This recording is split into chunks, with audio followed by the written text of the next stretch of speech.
My wife had left me, by the way, and with this one, and run off with a young man, and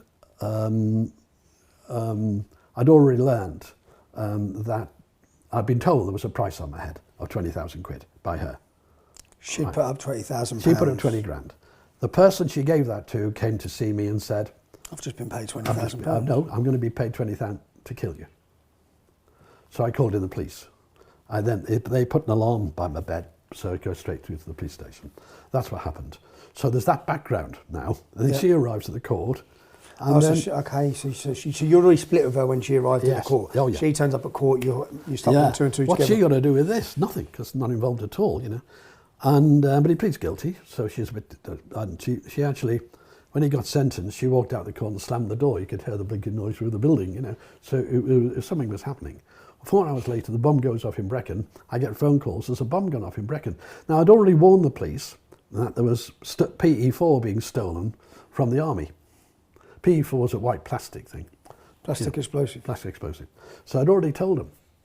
Oh, because Brecon, you've got your army base here. Army base at Sennybridge. Yeah, yeah. So a friend of mine, I can tell you this now, a friend of mine was the civil servant in charge of the range. The civil servant, not in the army. And I said to him, how can they steal? Because when the bang goes off, say they've got to use 2 sticks, the bang would vary depending on the direction of the wind and everything, yes? And so if I only put 1 stick out but wrote 2 sticks, yeah? This is Detective Burgess now. And I was right, by the way. I was right, this is how they did it. And so I knew it was coming from the army, and I told the police all this, but they didn't believe me. But they did believe my wife. And they thought I was the biggest drug baron in Wales, right? Oh, so she'd made allegations to the police that he was involved in drugs. And I've never done drugs in my life, ever. And I was the biggest drug baron in Wales, sort of thing. And this was swallowed by the police. Now, I can tell you this now, and this is the first time I've ever been able to say this part. My solicitor for the divorce calls me in and says, I'm going to tell you something, but you can't tell anyone. And when your wife was being done for fraud, my wife got done for fraud during all this, by the way. She defrauded lots of people, right?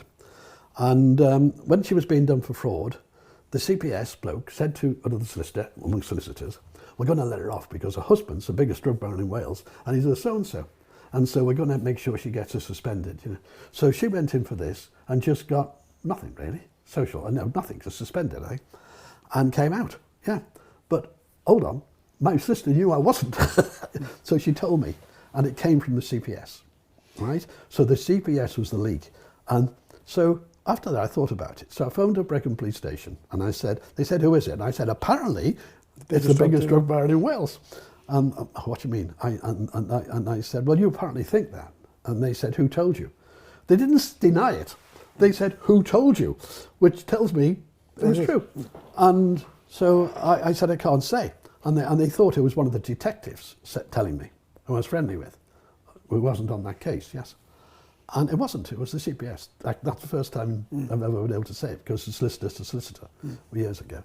So now, when the bomb goes off in Brecon after the court case, people phone me up, a bomb's gone off in Brecon. So I phone the police and say, if it's PE4 involved in the bomb, you know where it's come from. I've been telling the truth all this time.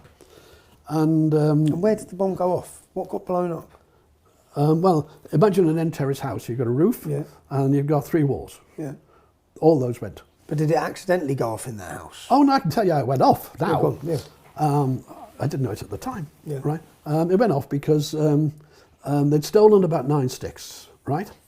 And they had 2 sticks. So a phone call came in to this bloke and said, we want a bomb, but we don't want to do it. He'd never built a bomb, the bloke. But he was involved in drugs, yeah?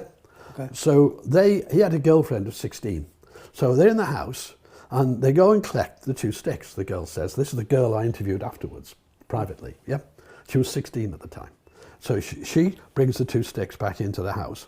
Oh, no, they get them, so they bring it back into the house. And they're putting it together with a little diagram. And it's a little thing with a little piece of wires going around, little thing that sets it off, detonator. But it needs a 9-volt battery. Well, these little flat 9-volt batteries live in burglar alarms. So rather than go to, not burglar, smoke alarms. So rather than go to buy one, he gets up to take the battery out to put on the circuit, at which point the 16-year-old says, I'm going to get my fags. So she doesn't drive, so she goes to the outside of the car, opens the door and puts her head inside to get the passenger seat fags when the house disappears. Yeah. What they'd done is they connected the battery when the circuit was closed. And one of them was killed instantly, and the other died, was completely out of it, lost all his limbs, everything, and was just a bit of a body for a week or so. And that's it. They never could be interviewed because they were... So how does this associate? So they were planning on blowing you up? I believe so, yes, because what happened then was the police denied that I'd told them about the PE4. Okay. The police lied. Now, I'd never come across this before. I mean, I'm just police lying? Oh, yeah.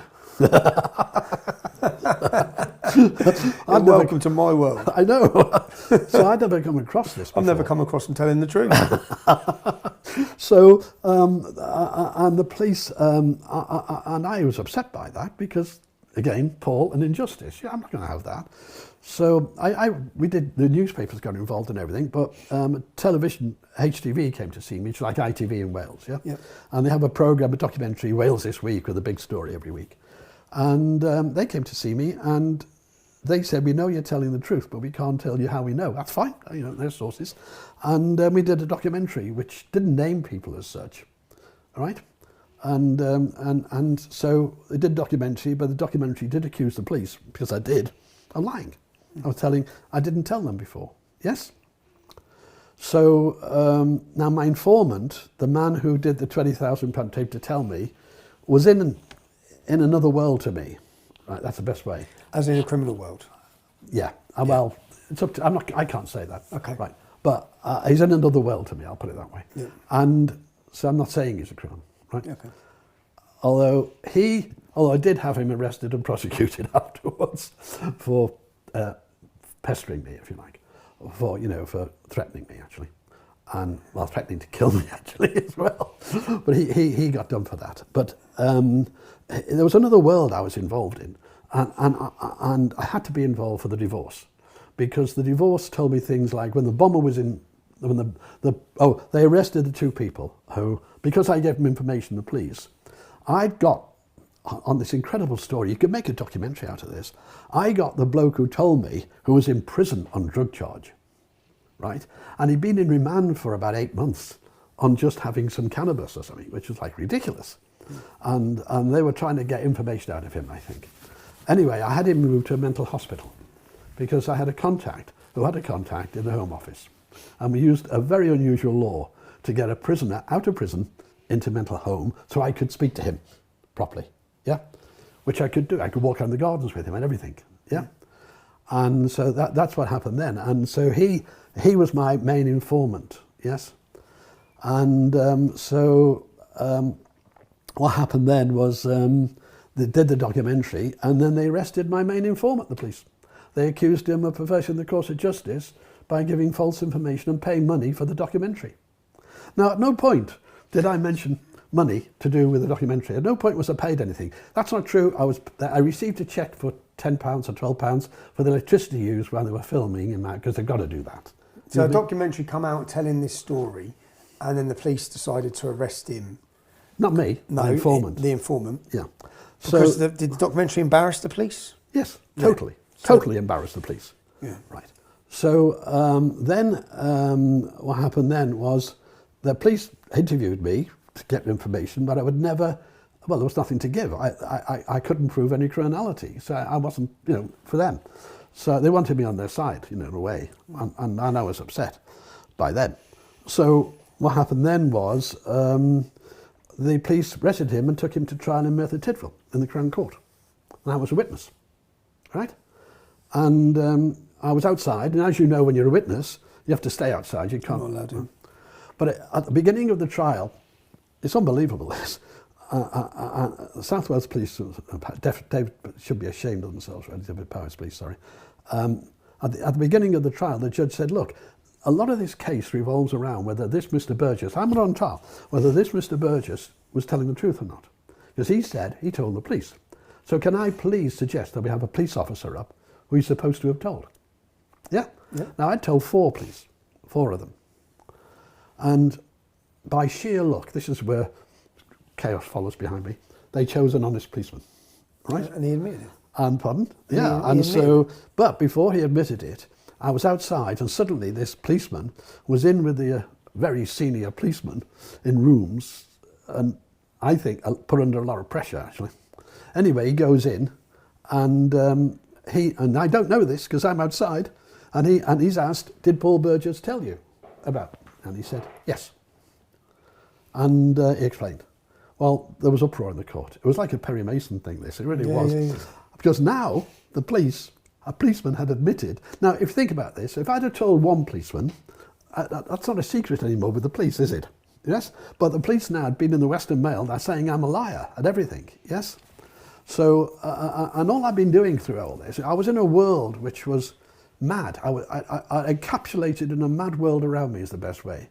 I had an interface with like a criminal world, yeah, which I'm getting information from. And so what happened then was I came in as a witness, and the judge said, as soon as I was sworn in, the judge said, Mr. Burgess, I'm going to tell you something to save upset. The police have already admitted that you told them, which is great, yeah. So I gave my evidence, and I was smoking a pipe in those days, and this is about 98, I think, 1998. I'm smoking a pipe, and I come outside, and you could light your pipe, you could get away with it, you know. So, and I either stood my pipe to go outside or wherever it was, and I must have been outside after my thing for 5, no, that was after the trial was over, the jury went out. I came out, and they couldn't have walked to the jury room and walked back. That was the sort of timing, yeah? You're looking at 10 or 15 minutes before the jury came back. And of course, this man was found totally not guilty, right? Yeah. And then I came out to an interview with the BBC on the steps. Private Eye covered the story, by the way, very well, yeah. And so this made the second television documentary by HTV, because HTV have been telling the truth as well, haven't they? And they've so been they were accused upset. by the police. Yeah, and so on. So the second documentary came out.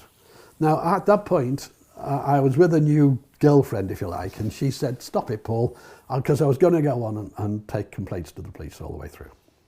And she said, stop it, Paul, because it just dominates your life, which you had been doing for years now, right? So that's the story of that.